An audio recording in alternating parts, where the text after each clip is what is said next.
Hi all, how are you? I just wanted to jump on real quick and do a quick video for you. Sorry, I'm in my van. I see patients in their homes, so I'm in between patients at the moment. So I apologize for the setting, but I just wanted to jump on and follow up from week 1. Everybody gets a little bit, a little bit anxious after week 1. We're all good paper writers, right? We're used to getting 20 points, 16 points, whatever on our assignments. So when we don't, we get a little bit anxious. I only say that to say that we are fine. You are all fine. You're going to do fine in the class. But this class, we're going to learn a little bit. I went through the program. I've taught in other NP programs. I know that there's a lot of paper writing. There's a lot of fluff, right? We don't really learn a whole lot of stuff. We do sort of, I hate to say just enough to get by, but we do what is required, right, in the paper, and we all have become really good paper writers.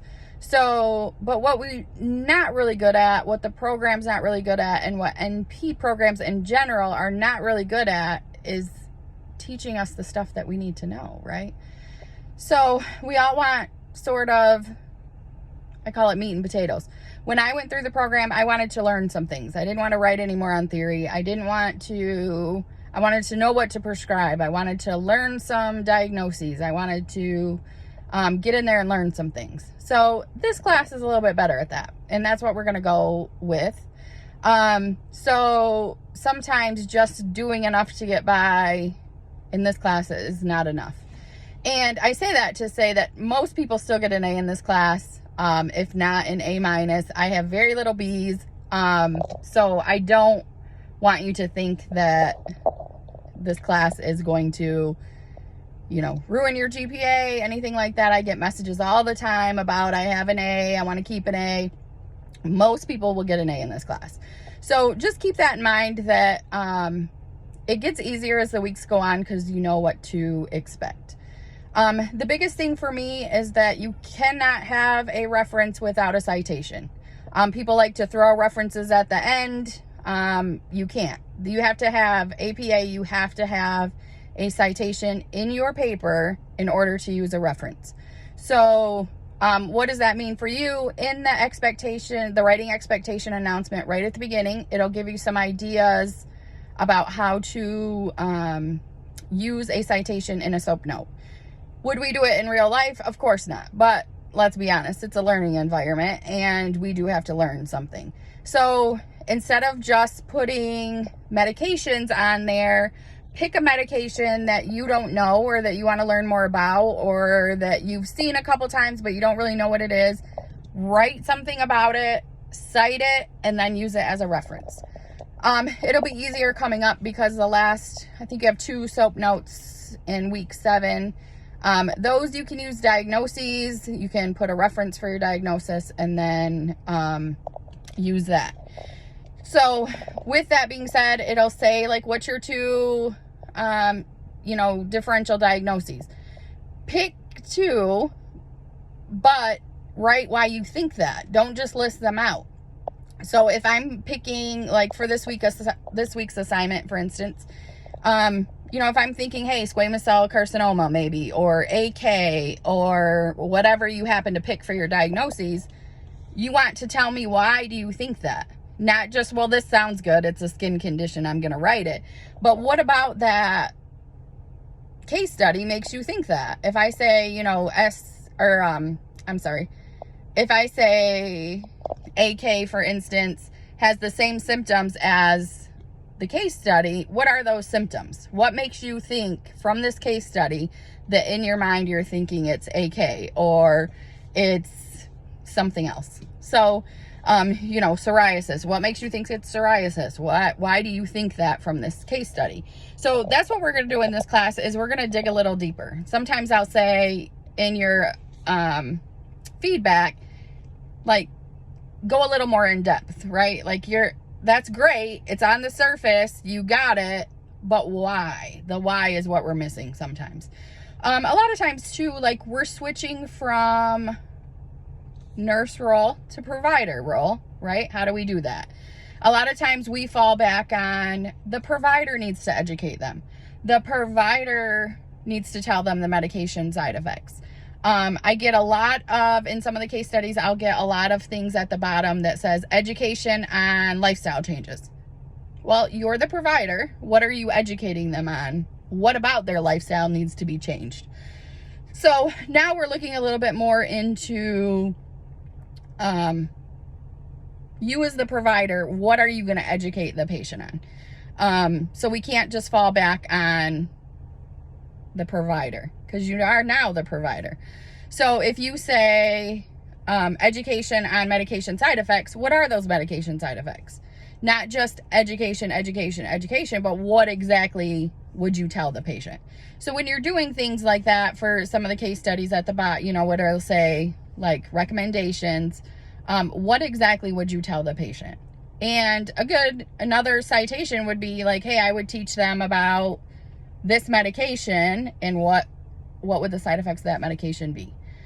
So start thinking more as a provider. That's hard to do because we have just fallen back on,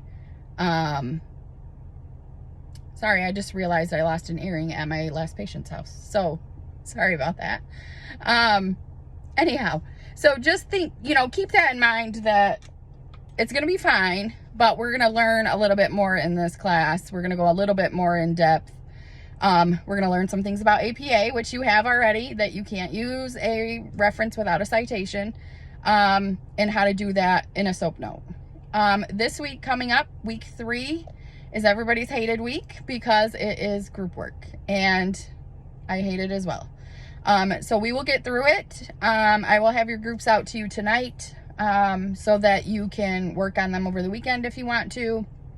Group work, as much as we all hate it, is important. It teaches you how to work together, how to have patience, how to work with people that maybe you wouldn't normally work with otherwise. The other thing to keep in mind about this assignment is that there is, for each group, meaning each group of hips, wrists, ankles, whatever, you have 10 maneuvers that you need to come up with. So it can be in chart form. There's an example in there that will be on Saturday, I think. I'll post one on Saturday, but there'll be an example in there. But the biggest thing to keep in mind is that there's 10 for your group, and then there is a couple that everybody has to do. So there's 10 minimum as far as your group goes, and then a couple extra Osgood Slaughters, and I can't remember, Bertani, I can't remember off the top of my head what they are, but so you will end up having more than 10. 10 is just what is for your hips, ankles, wrists, shoulder, whatever you have. And then when you get to like Osgood Slaughters, it's not related to your group. So it is truly a knee thing. What does that look like? So you don't have to relate it to what you have. The other thing about that is when you're doing the maneuver, you don't want to just tell me what the maneuver is, but what are we looking for with the maneuver? Like, what would be a positive test? And then what would that mean? So it's not just a basic, you know, this is what maneuver we would do, but what are you looking for with that maneuver? Like, if I can't think of one, but what are you looking for with that? And then again, what does that mean? What do we think that would mean if you had a positive test? So just make sure you do that. And like I said, it can be in chart form. You'll have pictures. You'll add in a picture for each maneuver that you do. And you can do it that way. So anyhow, I just wanted to let you guys know that we'll be fine. You guys will all be just fine. You're doing great. We hang in there, and this class will go quick because it's a quick class, but it is one of the harder classes because there's so much to do. And then, of course, Shadow Health takes up so much time. So it is a harder of the classes, but it's one of the better ones because I think we learn a little bit more in this class. So any questions or concerns, do not hesitate to email me. I, of course, look at the discussion boards, but I see email all the time because I don't have to be on my computer. Sometimes I have to be on my computer to see the discussion board, so that takes a little bit longer. But emails I get right away, so if you have questions or concerns, get on there. The other thing I want to mention to you guys really quick, that was mentioned in another class, is you guys don't really have any like groups, like I just bring up Facebook because that's just the general one, that you guys can collaborate and learn from each other. So when I went through the program, we had a Facebook group. Lots of other classes along the way have had Facebook groups. Other ones have done Google Meets or things like that, Zoom. But somebody's always on Facebook. So if you have a question in that group, you could post something, you know, and somebody can get back to you right away. A lot of times, you know, I see it, but I might not be able to get back to you immediately. If you're in the middle of an assignment, it's always good to have somebody there to like, hey, let me run this by you real quick. So I graduated from the program in 2013, so almost 10 years ago. And I still, to this day, keep up with my people in that group. So there was only 10 of us that went through originally. We still collaborate on that group about other things. Like now it's like, hey, is anybody a pulmonary? We have pulmonary NP. We have a wound NP now. We have cardiology. So we will say like, hey, I saw this patient today. What do you think from a cardiology perspective? So we continue to keep up with that group. And I think it's good for you guys to do something like that, because years later, even when you're out of school, you are going to need some of these people to run things by, right?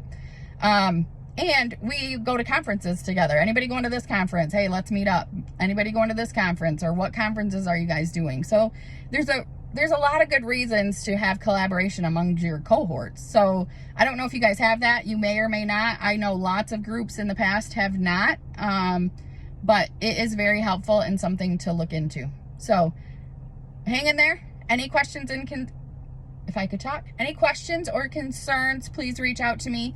But we will get through this together. We will be just fine, and hopefully you will learn some things. So hang in there.